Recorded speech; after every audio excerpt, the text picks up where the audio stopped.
Hello there, welcome to the show. Today I'm back on the Build to Civil War. I'm going to look at Captain America, the First Avenger.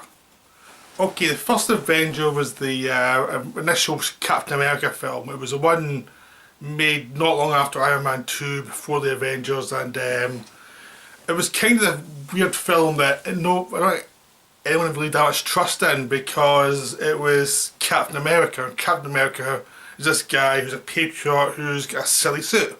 I mean, that's the thing.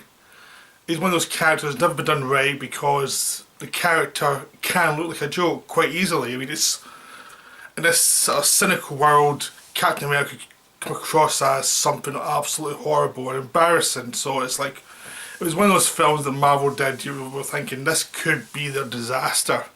Instead it became the start of probably the most consistent series. I mean, the First Avenger did well, Winter Soldier did very well, Civil War's getting great reviews, so it seems to be, Captain America seems to be the kind of golden egg critically. I mean, it's the one series that has done really well critically, without a bad film in the series. Well, I've still see Civil War, but the assumption from what I've read is Civil War delivers. Okay, so the First Avenger is pretty smart in what it does with the character. For a start, they started in 1940s, and the whole film's actually set in 1940s, but they actually spend time on the Captain America origin and don't rush it and don't treat it like an origin film, which means it's like half an hour of origin and the rest of the plot. This is like the whole film's the origin of Captain America. So you see the main character Steve Rogers as this little skinny guy who isn't allowed in the army. So you see who the guy is, been for his whole life for a good 20-25 minutes before he becomes Captain America. So you see what his problems are, you see he's a decent guy, you see him interacting with most of the characters who've been in the film later as well.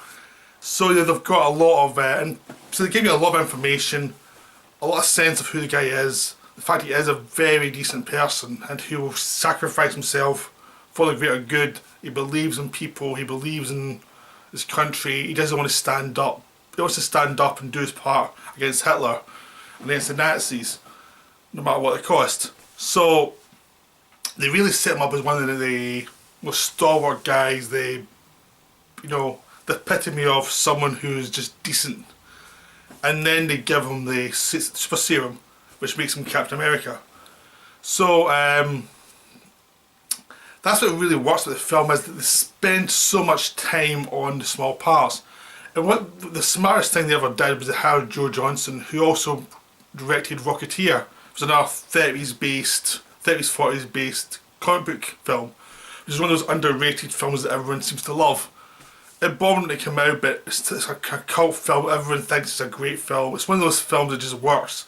So they hired him for Captain America, set in the past, and he really delivered, because they knew exactly what the style had to be. He knew what the costume should be. He knew what the mannerism should be. So everybody played to what we think of as 1930s and 40s. Not probably exactly what it was like, but it's what we see in our minds.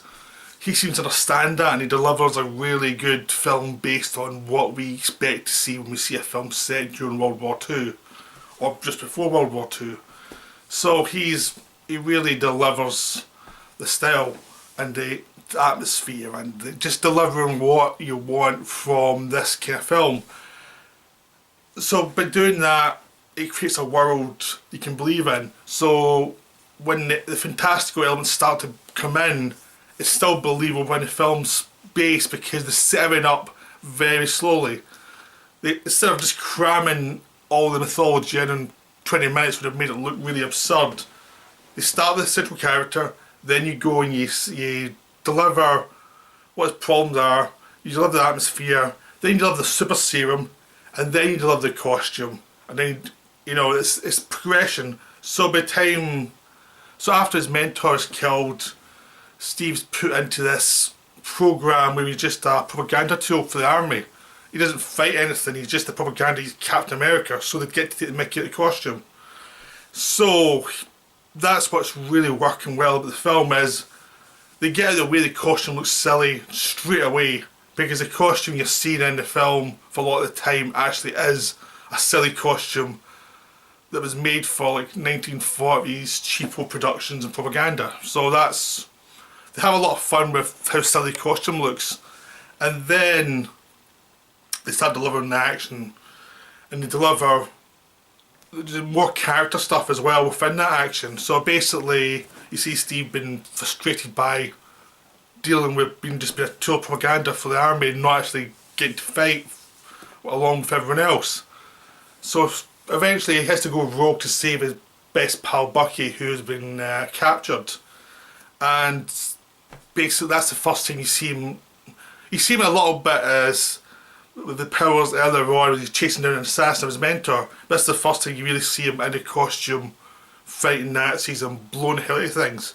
It's a great sequence. I mean, you can say it's cluttered because it's just an attack, but it does everything so well, and it's very clear what's happening when and what the stakes are at all times, so that it's always exciting, it's always focused on what the story is. So even though there's only one story element to this fight scene, which is him saving Bucky and all these soldiers, they develop it in really nice ways so that you never feel bored.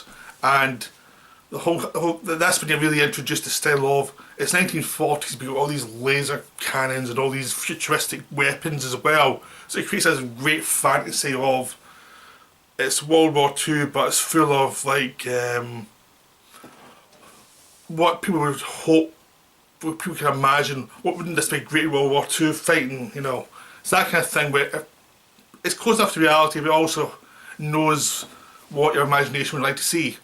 And that's what this film does really well. It knows both what you have to establish, but also what you'd like to see in a movie like this. You don't, it doesn't have to be realistic, you just would love to see that at some point, and it always delivers that. So eventually after that, after he saves Bucky, he becomes a fighting soldier, he gets his own fighting troop, and they fight through World War II, taking down Hydra. Hydra's like the villains who are working with the Nazis, and they're led by the Red Skull, and basically have a montage of Captain America fighting the Hydra scum, and it's great. It's basically a great set of images of this group of soldiers led by Captain America blowing the hell out of all these advanced weapons. It's really beautiful. It's a hilariously fun, fantastic sequence that just delivers, and eventually you get to the conclusion where Captain America has to go fight direct Red Skull, and that's where he ends up to destroy the Hydra weapon. When he destroys the Red Skull, he ends up crashing in the middle of the Antarctica and being lost for 50 odd years or something like that, 50, 60 years. I should have worked that one out before I started. But it changes all the time in the comics because they keep having to move forward a little bit. Anyway, so yeah, that's the kind of plot of this film. But I mean, the real success of the film is the characterization. I mean, everyone is cast perfectly. So they have Tommy Lee Jones as the gruff commander who is in charge of the commandos and who's seen Captain America through the different levels, and who's always tough on him, but you know, for a reason. He's great. I mean, he looks like he's having fun, and Tommy Lee Jones doesn't always look like he's having fun in these movies, but he seems to be enjoying himself in this one. It's a very generic character, but they do some nice things with it. Bucky Barnes as his best pal was good fun because he's the loyal friend who gets lost as the story goes on. He seems to have been killed about 2/3 way through the movie fighting against Hydra. His love Peggy is a great relationship for her and Steve because she's like she's more mature than he is. He's like this idealistic person, and she likes that about him, but she's actually more worldly and more aware of what's going on in the world and what's needed. So it's a good combination because it's not the obvious thing where she has a lot of the more male aspects of what you'd expect in these kind of movies, and he's much more of the, you know, dreamer. And that's quite nice to see that because they actually play around with that and have fun with it, and it's just a nice dynamic. Plus the cast actors with chemistry with each other, so it just works. I mean, it's just one of those things that works. And Hugo Weaving as the villain, and you know, it's great fun. I mean, it's not as iconic or as clear as Agent Smith, but he still has some fun playing this cackling villain, and he has some good minions, and he has some good weapons, and yeah, the whole movie is just as this fun retro World War II movie with, you know, lots of futuristic weaponry. But I mean, that's the surface stuff. That's great. It just delivers that, and it's a beautiful film for that. But also the actual relationships are so well done that you actually you feel the emotions all the time of what they want you to feel. I mean, they obviously were very careful. They knew this could be an embarrassment, so they were very careful continually throughout the film to make sure they didn't go too far with this character. So each time someone new was developed, they took the time to develop it properly before they move on to the next thing, then move on to the next thing. So it was always carefully planned out so that you never felt lost. And that's what you really needed here, was patience. And this film has patience, but also knows how to deliver the kind of the enjoyable fantasy action scenes when they need to pick the pace up. But they're very careful with the relationships, about the base of that, the base of what the Steve Rogers character is. So it's about him rather than the costume. The costume stays the kind of silly looking Captain America costume, down a little bit the more he's into the fight, but it's still that costume because it's still a propaganda piece. But they play it exactly right. They play it as, yeah, we know this is kind of silly, but there's a reason for why it exists in this film, and that really works in the film. So they really deliver a wonderful film that just works at most levels. I mean, it's not aiming to be deep or anything, it's just aiming to be a terrific what-if fantasy. That's all it tries to do, that's what it delivers, that's all you need from this film. I mean, the big thing I haven't brought up yet is how good Chris Evans is as Captain America and Steve Rogers. He really delivers. I mean, before this he played a lot of smart arses. I mean, he really played a lot of smug guys, kind of arseholes, you know, a lot of the time. In this one, he plays a very nice, very genuine person. It's a total different person from what you expect from this character, for this actor, I mean. But it really works because he gets to play something new. You can tell he's really enjoying trying something different from what he tends to be stuck with.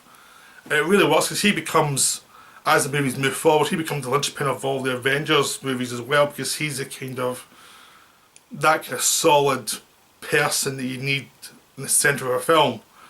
And it starts here because they give him time to develop the character, so by the time we get to the other films, he's locked in as this character who's out of time, but he still has that base decency.